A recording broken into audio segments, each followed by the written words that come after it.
ASMR here, and today I'm so excited because I have a video for you. A video that I have done before, and now we are going to be doing another one because they're just so fun, because it makes me just take my creative horse and ride it off into the sunset, you feel me? But today we're going to be doing another guided story, meditation, whatever you want it. It's almost like a creative workout for your brain. And I'm going to be telling you a story. And you, the listener, are going to be creating that story in your head. You're going to be following it through with me. And I'm going to be thinking of it on the fly. So, it'll be fun. It'll be cool. And I really like these because it just allows me to be really creative. So, very excited. Shall we begin? I think we shall. Okay, and as we're going around, I'll probably tap on some objects and such as we're talking. But here we go. I want you to picture. Oh, sorry. I almost knocked you around there. I want you to picture a library. A library.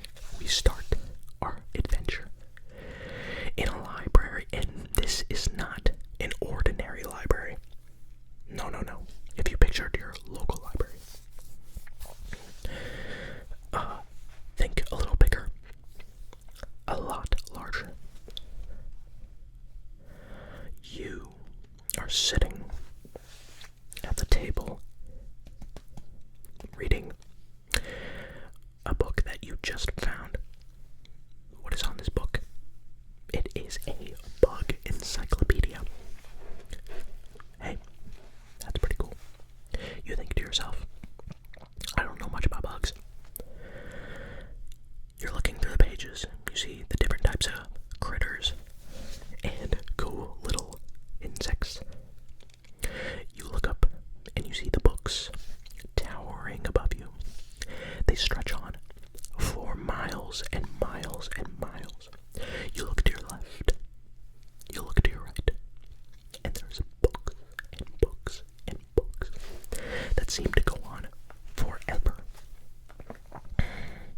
You look down and you see a glass floor with more books that seem to stretch off into an abyss. You get up from your table and you're thinking to yourself, I don't know if I like this book. The bugs were cool, but I kind of want to find a new book to check out. You begin to walk. Your fingertips guide across all of the books and their different textured spines.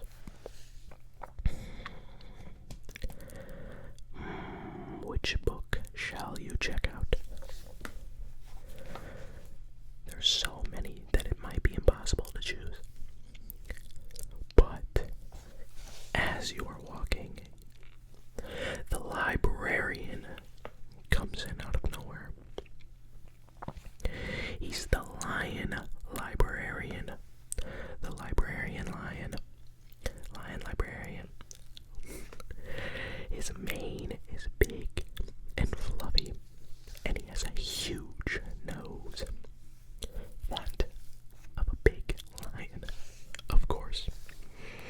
He's wearing a suit with a red tie. How professional of him. How professional of him. He walks towards you, tapping his pencil. Kind of, in a manner that you'd be tapping it. He walks toward you. Hello. I am the librarian of this library. Would I interest you in helping you find a book? He says. You, looking a little puzzled, wondering how this lion walking on two legs in a suit, speaking to you, comes up to you and asks you that he needs to help you find a book. You're a little confused, You scratch your head and you say,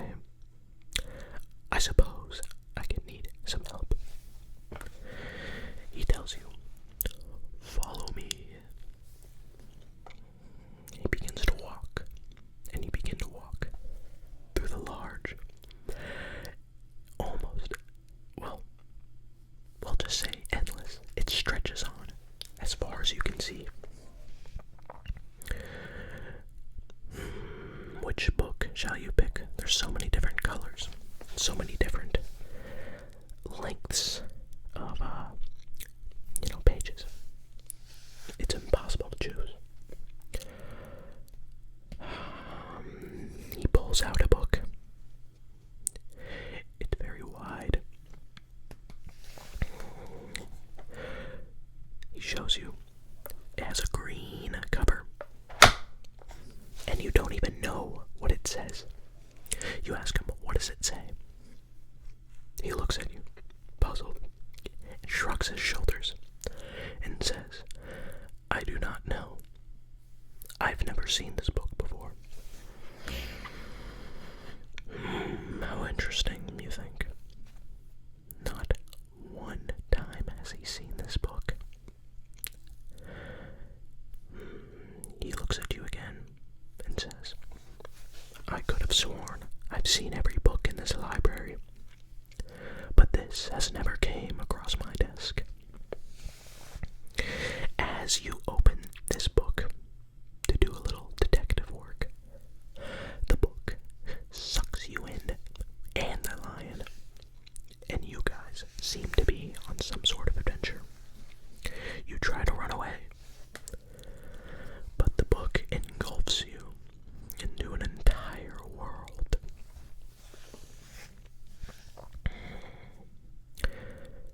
You feel dizzy. Where are you? You think to yourself.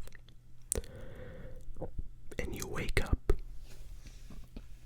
in a frozen forest. A frozen forest. Trees covered in snow. The wind touches your cheeks as if it were little kisses.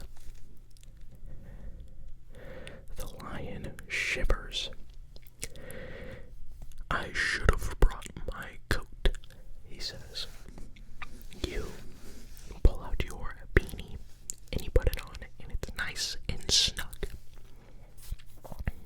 So, you and the lion begin to walk through the frozen forest, the snow crunching at your feet, the sticks and bark and leaves all create a nice little portrait of something that you've seen before, as if it was a painting on somebody's wall.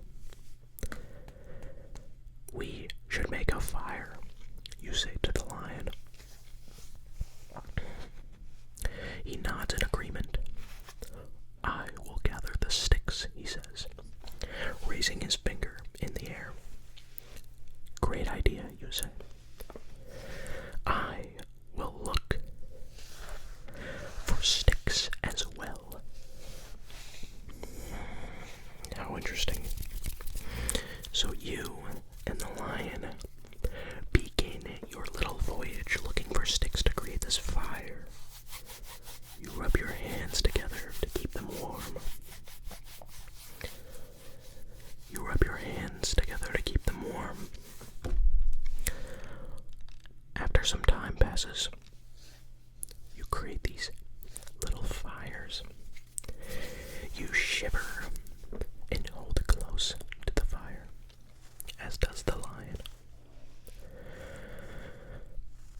Out of nowhere, you see a big and scary guy. A big and scary guy. You feel as if he's an intruder. You feel as if he's an intruder. And behind this big scary guy is a fox with fiery red fur.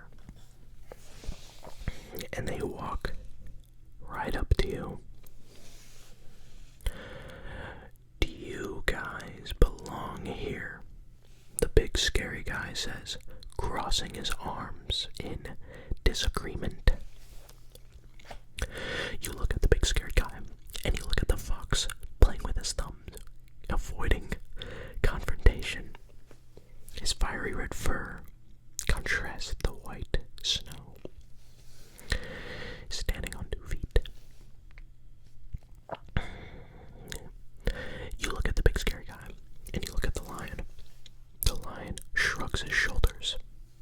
as it appears that he is also in fear of conflict.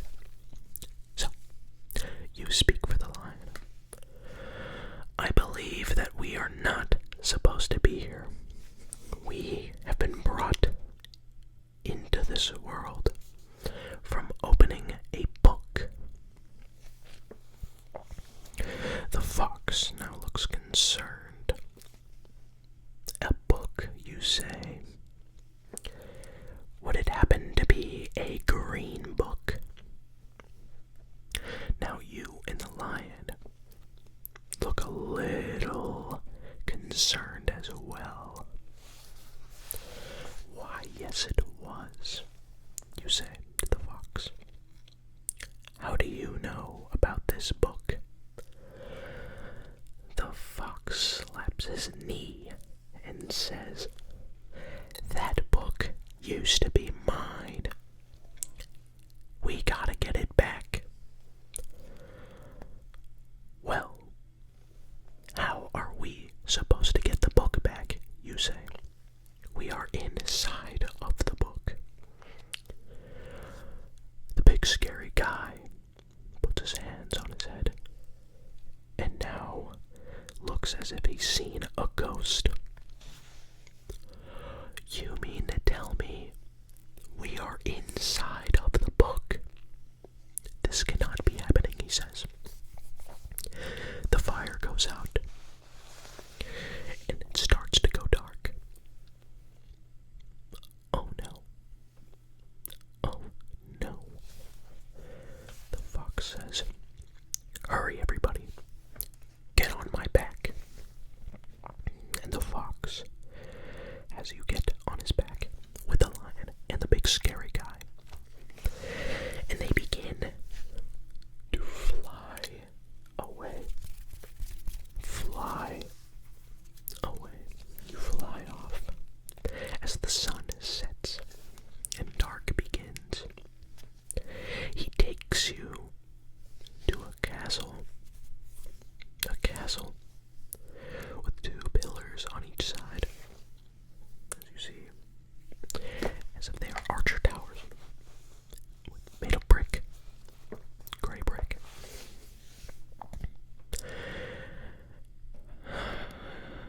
You land at the front of the castle. Its gate opens up, and out rolls a red carpet, very red, red, red, red. A king with a crown, with jewels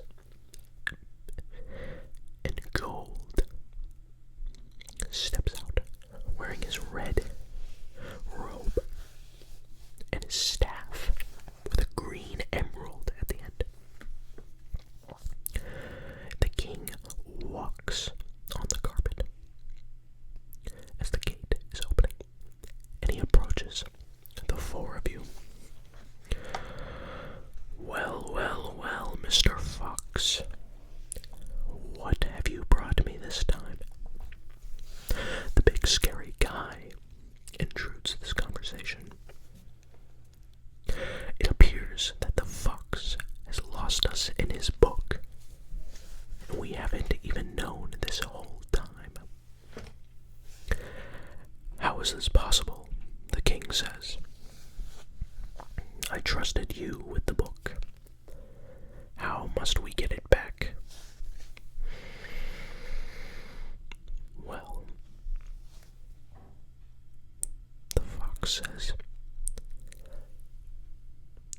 these two were transported into the book from their world. So, I have a plan. What is this plan? You all say in unison. You start to shiver, wanting it to be daytime again, as the snow falls and hits your shoulders. How are we supposed to get back? What if we find the book that goes back to their world, and we get the green book and go back again? That may work. The big scary guy says, but the king is not amused. The king is not amused. I suppose we could try this, but I am not buying it. You say, you can believe whatever you want to believe, but I think this will work. But you, the big scary guy, the fox, and the king, and the lion, set off to go to the village's library. And this library is awfully large, somewhat of a resemblance of the one that you were just in. You find yourselves in the library. Chandeliers tower over it.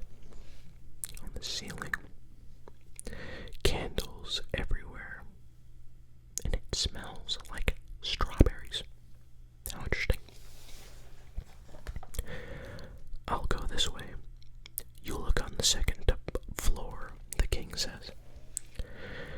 So you, the fox, the lion, and the big scary guy make your way to the second floor. Did I say that you guys are going to the second floor?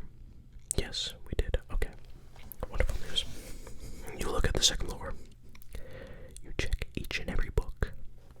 Red, blue, green, Harry Potter, Twilight, Lord of the Rings. Is that a book? I don't know. All sorts of books. Which book? Which book is it? But you pull out a mysterious looking book that almost looks like it's a mirror. And you look in this mirror and see the library. The library that you were once just in. I think I found it, you tell the group. And the king rushes over. Let me see that. Let me see that. The king picks it up, and he does not look amused with the fox. What has the fox gotten you guys into this time? The king gets an idea, and he throws the book at the ground, shattering it into plenty of different pieces. You all put your hands on your face. How could he do this? How could the king do this? So now, you're lost in this library in a different world, and you do not know how to get back. How could the king do this? But then you say, and it was not about getting home. It was about making the friends along the way. And with the power of friendship, you all hold hands together, and the book levitates in midair, fully reassembling it into now what is an even shinier version of the book, peering not only into the world, but riches and spoils left for you to return to. The king gets very angry and says, "No, I don't believe this." But it is already too late. You are all transported back into your world as the king is left to watch. So now you, the fox, the lion, and the big scary guy gather around this green, mysterious book. Well, it appears I have to get going, the fox says. But thank you guys for the journey. The fox gathers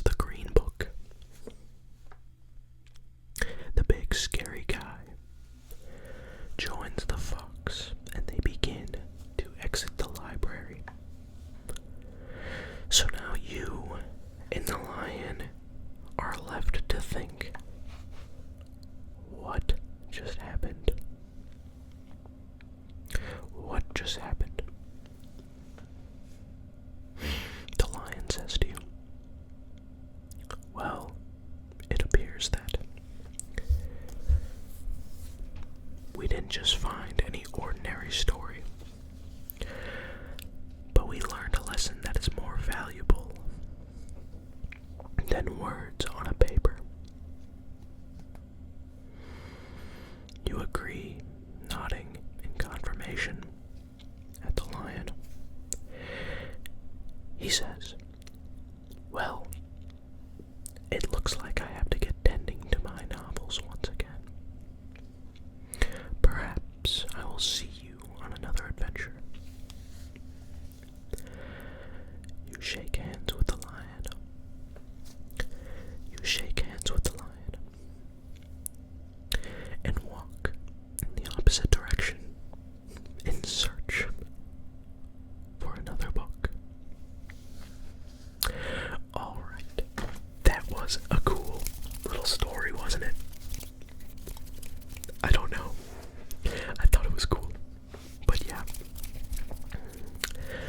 I was going to record a different video tonight talking about something very personal, but I just couldn't do it. I was trying so hard, but I couldn't be very coherent with it. So I figured I would do something that I've been kind of wanted to do for a while, so. But yeah, I hope you enjoyed it. I thought it was cool. I thought it was funny. I just bought a camera, so the quality should be stepping up here soon. And I'm gonna start making lifting videos. So yeah. But thank you for watching. Thank you for watching. I will hope to see you guys again very soon. And yeah,